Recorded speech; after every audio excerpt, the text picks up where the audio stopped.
నమస్కారం. నా పేరు తుమ్మల శ్రీలక్ష్మి. ఈ రోజున ఒక బుజ్జి ఆకు కథని మనం విందాము. ఈ కథ పేరు కింద పడటానికి భయపడకు. రచయిత్రి ఫమ్ ధీ ధుమ్ ఎన్, చిత్రకారిణి లేతి అన్హతు. చిను వాళ్ళ ఇంటి పక్కన మామిడి చెట్టు ఉంది. దానిపై నోని అనే ఆకు ఉంటాడు.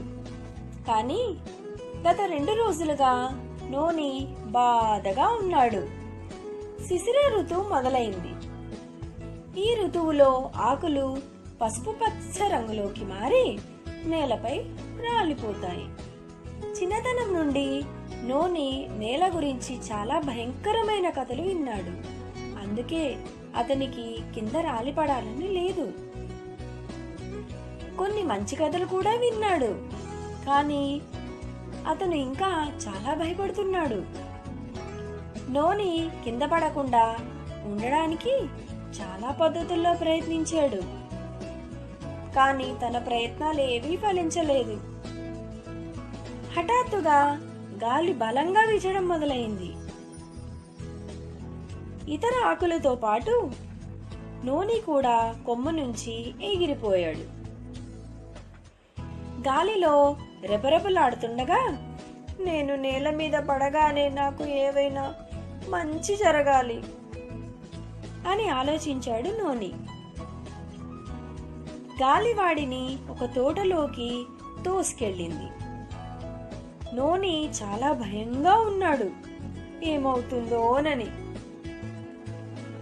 సరిగ్గా అదే సమయంలో చిను పరిగెత్తుకుంటూ వచ్చి వాడిని ప్రేమగా చేతుల్లోకి తీసుకుంది. చిను నోనిని తన పుస్తకంలో అతికించుకుంది. చాలా రంగులతో అతన్ని అలంకరించింది కూడా. నోని ఇప్పుడు అందమైన చేపలా మారిపోయాడు. నోని చాలా సంతోషంగా ఉన్నాడు. ఆకుల యొక్క కొన్ని లాభాలను మనం తెలుసుకుందామా? అరటి ఆకు, పుదీనా ఆకు, తేయాకు, కొబ్బరి ఆకు వంటివి. అరటి ఆకులను భోజనం వడ్డించడానికి పళ్ళాలుగా వాడుతారు. పుదీనా మరియు కొత్తిమీర ఆకులను పచ్చడి చేయడానికి వాడతారు.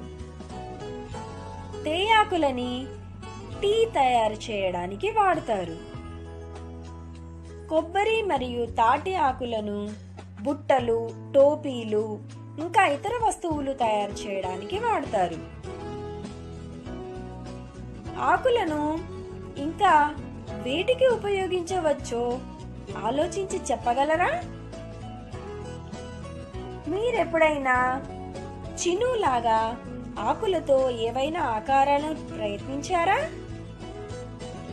ఒకవేళ ప్రయత్నించి ఉండకపోతే ఇప్పుడు ప్రయత్నించండి.